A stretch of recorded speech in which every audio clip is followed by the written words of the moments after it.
إله إلا الله محمد رسول الله. بسم الله الرحمن الرحيم. السلام عليكم ورحمة الله وبركاته. الحمد لله وحده صدق وعده ونصر عبده وعز جنده وهزم الأحزاب وحده. أشهد أن لا إله إلا الله وحده لا شريك له وأشهد أن محمدا عبده ورسوله لا نبي ولا رسول بعده. اللهم صل وسلم وبارك على سيدنا ومولانا محمد وعلى آله وأصحابه ومن تبعهم بإحسان إلى يوم الدين. سبحانك لا علم لنا إلا ما علمتنا إنك أنت العليم الحكيم. Jamaah salat subuh Masjid Kampus UGM yang dimuliakan oleh Allah, kita harus bersyukur kepada Allah hingga Ramadan hari ke-9 ini kita masih diberikan keistiqomahan oleh Allah, masih diberikan taufik untuk bisa melaksanakan sholat subuh secara berjamaah. Bangun di waktu subuh, apalagi bisa melaksanakan sholat subuh berjamaah di masjid, itu merupakan karakter orang-orang hebat. Tidak semua orang diberikan kesempatan oleh Allah untuk bisa menghadiri jamaah subuh di masjid sebagaimana Bapak Ibu sekalian. Tadi saya sebelum subuh saat sahur mau masuk parkiran Barat Imaman saja susahnya bukan main. Tidak ada tempat, full kendaraan roda 2. Akhirnya parkir di sisi selatan. Saat adzan berkumandang, saya lihat, loh ini motor pada kemana ini? Sudah gaib semua. Oh, mungkin mereka sholat subuh di kos-kosan masing-masing. Yang paling penting sholat subuh. Tapi yang lebih penting lagi tidak hanya sahur, tapi juga sholat subuh berjamaah di Maskam UGM ini. Terlepas dari hal itu semua, kita harus meyakini seyakin-yakinnya bahwa Ramadan ini adalah bulan diturunkannya Al-Quran. Bahkan Allah sendiri yang menjelaskan, Syahrul Ramadan alladzi unzila fihi Al-Quran. Satu-satunya nama bulan yang Allah Subhanahu wa taala sebutkan di dalam Al-Quran adalah bulan suci Ramadan. Dan spesialnya lagi, Al-Quran itu diturunkan oleh Allah, dijelaskan di dalam ayat itu sebagai hudan linnas, bahkan wabayyinatin minal huda wal furqan, sebagai petunjuk bagi umat manusia. Tidak hanya orang yang beriman, tapi semua umat manusia bisa menjadikan Al-Quran sebagai petunjuknya, bahkan sebagai gaya hidupnya, lifestyle-nya, bukan hanya way of life-nya, bukan hanya sekedar jalan hidup, tapi bahkan Al-Quran diturunkan oleh Allah itu juga sedari awal memang fungsinya adalah untuk mengubah karakter umat manusia. Tidak hanya itu, bahkan Al-Quran itu juga mengubah peradaban dari yang buruk ke yang baik. Bukan hanya menjadi peran yang sentral untuk para mahasiswa dalam mengubah atau membangun peradaban umat manusia. Lebih dari itu, lebih luas lagi, Al-Quran yang Allah Subhanahu wa taala turunkan ini bukan hanya sekedar membicarakan konsep-konsep akhirat, bukan hanya nanti bagaimana kehidupan di surga, bagaimana kehidupan di neraka, bukan hanya itu. Tapi lebih dari itu, sebelum kita ke sana, ditata terlebih dahulu bagaimana konsep kehidupan kita di dunia, yang memang Al-Quran itu adalah pegangan hidup bagi mereka yang menginginkan perubahan. Maka Syekh Abdul Rahman As-Sa'di rahimahullah, beliau mengatakan bahwa tujuan dari diturunkan Al-Quran itu setidaknya ada 2. Yang pertama, Al-Quran itu berisikan perintah, larangan, bahkan informasi yang berkaitan dengan peradaban umat-umat terdahulu, yang bisa dijadikan sebagai ibrah, pelajaran bagi umat-umat yang akan datang. Sejarah akan terus-menerus berulang. Kemudian yang kedua, kata beliau, Al-Quran itu mendorong umat manusia atau apalagi umat Islam untuk memaksimalkan potensi nalar kritisnya agar ia menjadi pribadi-pribadi yang bermanfaat bagi orang lain. Khairun nas anfa'uhum linnas.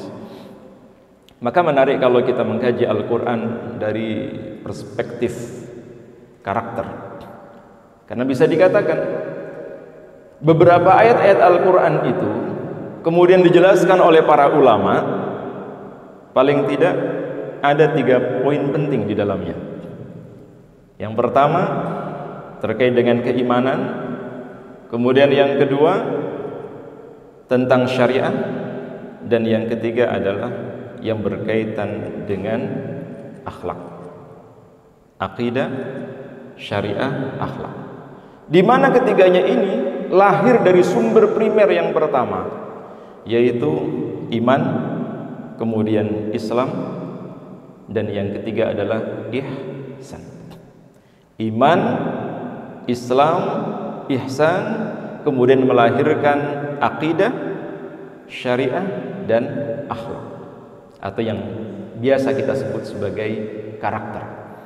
Paling tidak minimal ini ada 7 karakter yang harus dimiliki oleh setiap muslim, apalagi mahasiswa.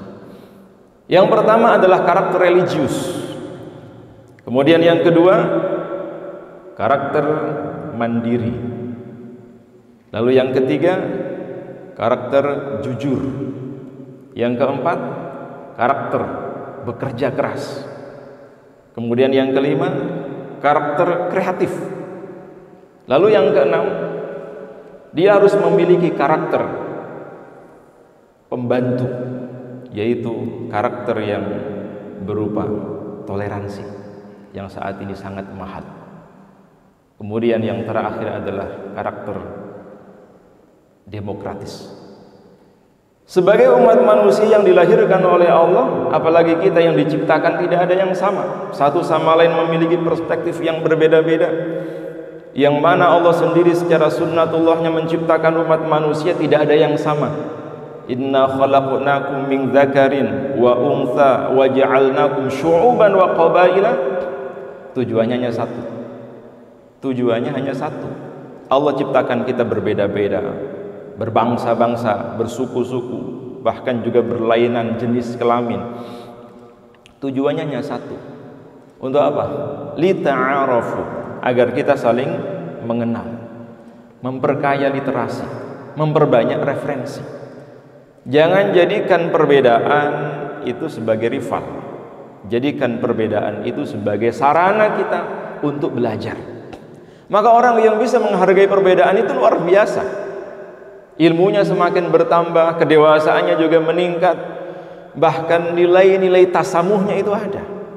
Maka kalau seorang muslim kok tidak memiliki karakter-karakter ini sangat membahayakan sekali. Paling tidak karakter religius yang pertama harus dimiliki oleh setiap muslim. Bagaimana contohnya? Karakter religius ini harus tampak dari wujud kepatuhan dan ketaatan seorang muslim kepada Allah Subhanahu wa ta'ala.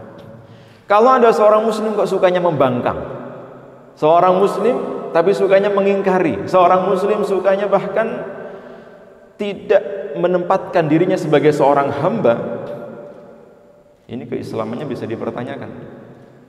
Sejauh mana kemusliman dia menyertai kehidupannya? Karena muslim itu artinya orang yang berserah, orang yang patuh.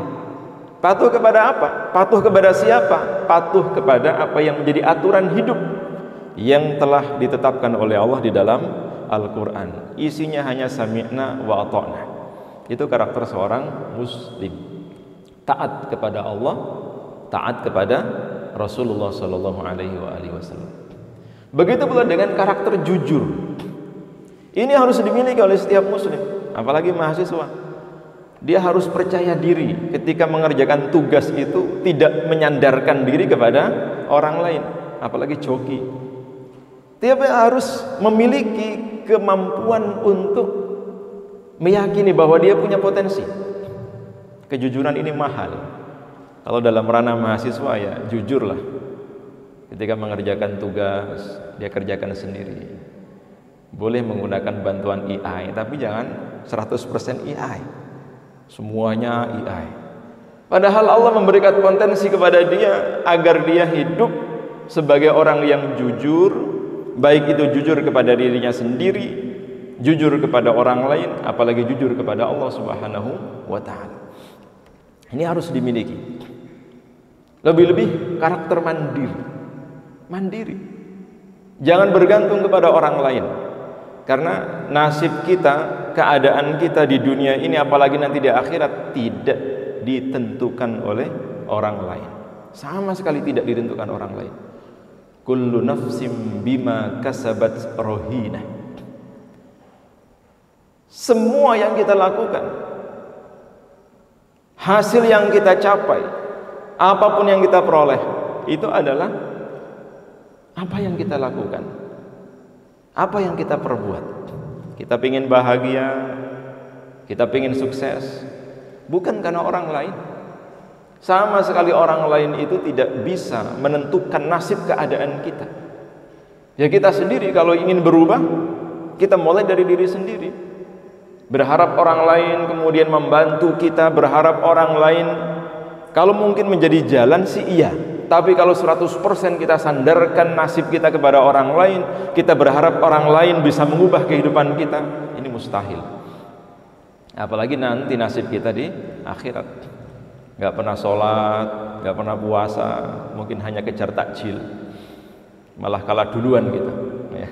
Jam 3 sore takjilnya sudah habis, diborong oleh mereka. Padahal yang muslim itu yang mencari takjil biasanya. Bagaimana mungkin dia ingin menjadi orang yang sa'idun fid dunya wa sa'idun fil akhirah, bahagia dunianya, bahagia akhiratnya, tapi kalau perilakunya tidak mencerminkan orang-orang yang bahagia. Orang-orang yang bahagia itu sederhana konsep yang ditawarkan oleh Allah dalam Al-Quran. Surat Ar-Ra'd ayat ke-28 itu. Ala bi dzikrillahi tatma'innul qulub. Ingatlah, hanya dengan mengingat Allah hati itu menjadi tenang. Hidup itu menjadi bahagia. Tidak usah neko-neko, tidak usah aneh-aneh. Pokoknya ingat kepada Allah, selalu merasa dalam pengawasan Allah, berzikir kepada Allah, hatinya, lisannya, anggota tubuhnya pasti dijamin oleh Allah bahagia. Sesederhana itu. Ya, seperti kita yang di masjid ini, insya Allah orang-orang yang paling bahagia. Meskipun terkadang orang yang keluar dari masjid tidak bisa menghadapi kenyataan, pulang dari masjid sandalnya hilang. Nah, kalau ini takdir, ya harus ridho. Tapi paling tidak ada kebahagiaan, kenikmatan yang kita rasakan. Semakin dekat kita dengan Allah, semakin besar kebahagiaan yang Allah hadirkan dalam kehidupan kita. Maka sebagai penutup kultum subuh kali ini, ada sebuah kisah yang pernah terjadi pada tahun ke-12 kenabian. Betapa karakter itu bisa mempengaruhi bukan hanya secara personal, tapi bahkan secara kolektif. Bapak Ibu kenal dengan salah seorang sahabat Rasulullah SAW yang mengislamkan penduduk Madinah. Setahun sebelum Rasulullah SAW hijrah dari Mekah ke Madinah, beliau mengutus seseorang terlebih dahulu, satu orang. Siapa beliau? Mus'ab bin Umair. Pada tahun ke-12 kenabian atau setelah Bai'at Aqabah yang pertama, penduduk Madinah atau zaman dulu namanya Yasrib, yang masuk Islam itu hanya 12 orang, anak-anak muda, hanya 12 orang. Maka Rasulullah SAW mengutus Mus'ab bin Umair pergi ke kota Madinah untuk mendampingi 12 mu'alaf ini, 12 muslim ini. Sekaligus Rasulullah menitipkan pesan untuk mendakwahkan ajaran Islam di sana dan menyiapkan penyambutan Rasulullah SAW. Berangkatlah Mus'ab bin Umair. Maka ketika beliau berada di salah satu kediaman sahabat yang muslim di sana, As'ad bin Zurarah, Mus'ab bin Umair berinteraksi dengan masyarakat Madinah, bergaul dengan mereka dengan menunjukkan sifat zuhudnya, karakteristik adab-adab yang diperoleh dari Rasulullah Sallallahu Alaihi Wasallam, kelembutan tutur katanya, istilahnya serawung lah. Dia berinteraksi dengan masyarakat sekitar, menjadi pelayan bagi mereka, menunjukkan karakter-karakter yang positif, akhlak-akhlak Islami, akhlak-akhlak yang mulia di hadapan orang-orang penduduk Madinah yang saat itu hampir sebagian besar dikuasai atau dihuni oleh suku Khazraj, termasuk Aus juga, atau kebanyakan saat itu penduduk Madinah didominasi oleh orang-orang Yahudi, sebagian Nasrani. Muslim masih sangat minoritas. Tapi dalam waktu yang sangat singkat, banyak tokoh-tokoh Yathrib atau tokoh-tokoh Madinah terkesima dengan penyampaian Mus'ab bin Umair ini. Bukan hanya penyampaian, jangankan dia menyampaikan, jangankan dia ngomong, lihat rupanya saja, lihat wajahnya saja teduh, adem. Orang senang. Namun di sisi lain beliau mendapatkan tantangan yang luar biasa. Salah satunya saat itu ada tokoh dari Bani Ashal yang bernama Usaid bin Khudair. Usaid bin Khudair ini tokoh besar. Tidak terima dia, marah ketika saat itu dominasi pengaruh ada di pihak Mus'ab bin Umair. Pada saat Mus'ab bin Umair mengadakan ceramah seperti ini, datanglah Usaid bin Khudair sambil menghunuskan tombaknya atau pedangnya. Kata Mus'ab bin Umair, kalau sekarang mungkin ya persekusi lah. Saat itu Usaid bin Khudair mengatakan, berhenti atau nyawa sebagai taruhannya. Apakah engkau datang ke desa kami dengan tujuan untuk mempengaruhi mereka orang-orang yang bodoh agar pindah ke keyakinan baru? Gak bisa. Kalau tidak pergi dari sini, nyawa sebagai taruhannya. Ketakutan itu pengikutnya Mus'ab bin Umair. Kaum muslimin takut dengan orang-orang seperti itu. Tapi tidak dengan Mus'ab bin Umair. Dihadapi dengan ketenangan, dia datangi, kemudian diajak berdialog. Wahai Tuan yang baik hati, tidakkah engkau mau duduk sejenak untuk mendengarkan apa yang saya sampaikan? Ikut aja dulu. Kalau seandainya ada yang baik yang bisa Anda terima, silahkan. Tapi kalau seandainya apa yang saya sampaikan itu tidak sesuai dengan perspektif Anda, atau bahkan menurut Anda salah, saya akan menghentikannya. Itu kata Mus'ab bin Umair. Akhirnya Usaid bin Khudair tahu ini orang tidak ngajak duel nih, orang tidak ngajak ribut nih. Akhirnya dilemparkan tombaknya, kemudian dia duduk.